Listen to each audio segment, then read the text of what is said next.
Welcome, welcome, the angry appliance repair person. For the record, you're looking at them. This presentation is going to be about dehumidifiers. Now, dehumidifiers, little boxes that sit on the floor, and they basically take out the humidity in the basement. Some people get confused as to what dehumidifier to buy. So, dehumidifiers are usually based on how much moisture they can take out of the air. They do have capacities for the bucket to hold so many quarts of water, or pints, excuse me, so many pints of water. Yes, you didn't have to tell me that one, smartest man in the house. I got that one right the first time. I was wrong. It is pints, not quarts. Just sit there. So, the way that it works, it takes so many pints out of the air, and it allows the dehumidifier to basically take the humidity out so your paint doesn't chip and whatever you're trying to accomplish, even water on the floor. So the biggest problem I have is having a dehumidifier in a very large room. And a lot of people think, well, it's not really doing it because the dehumidifier is on this side of the room, and all the way over on the other side of the room, I still have water. Well, the dehumidifier can only do so much. It has a limited area that it will try to pull that moisture in. It'll just keep running and running. Now, if your bucket, of course, will fill with water that you have to take it out, or you can hook it up to a drain. Some models even have pumps that you can buy one if you need to pump the water. So you could put a dehumidifier more in the center, which is the better thing to do, and then pump the water with a pump to a drain, like where your washing machine is, or somewhere like that. You can pump the water away. So the dehumidifier can actually run, and the dehumidifier can actually do what it can do, and as well as it can do it. But when you have a dehumidifier, like in this picture here, where it is a small dehumidifier in a big room, it's only going to do a certain amount. That's why sometimes you almost need two dehumidifiers, one to cover one side of the room and one to cover the other side. Now, temperature plays a part here. Some homeowners can have very humid basements, but the temperature is not that high. Most dehumidifiers don't like working once they get below 65 degrees in the room. The temperature will not allow the dehumidifier to run. It doesn't even run. I've done a bunch of service calls where people have said, my dehumidifier will not turn on and do its job. But then I get there and I realize, well, your basement's only 55 degrees. And the dehumidifier, which some dehumidifiers have dials, the cheaper ones, have dials that we call humidistats. And if that humidistat does not sense the temperature in the room to be warm enough, it's not going to run. Now, the newer dehumidifiers that I've been seeing, they are electronic.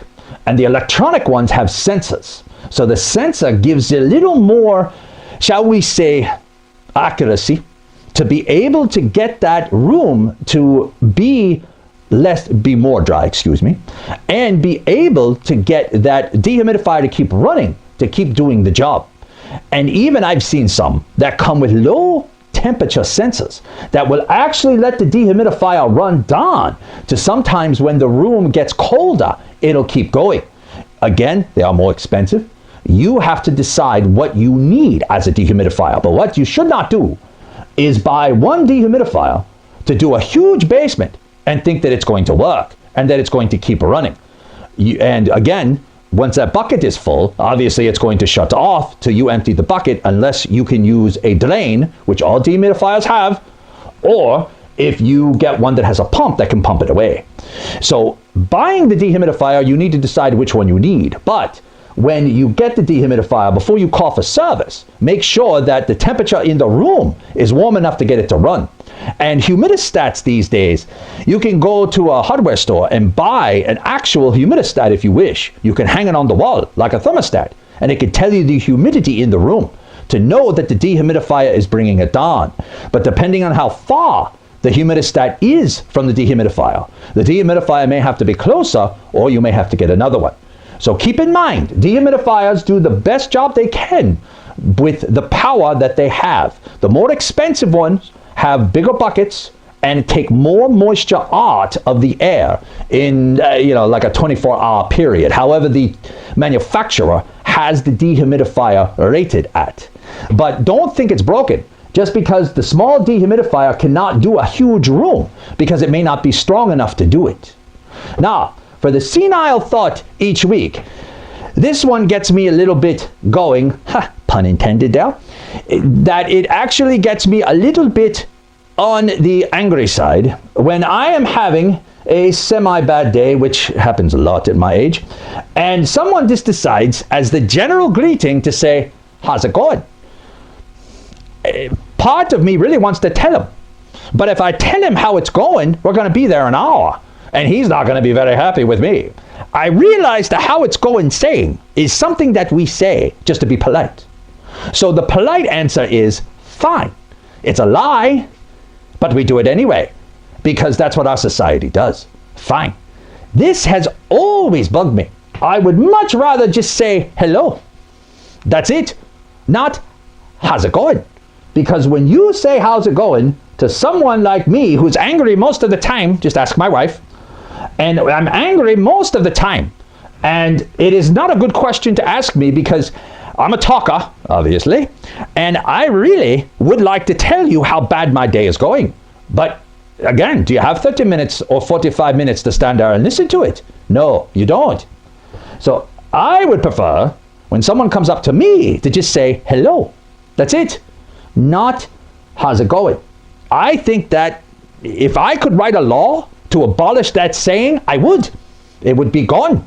Because I really don't want to spend the time to tell you, and you really don't want to hear it. Sorry, I'm getting a little upset there. My bad.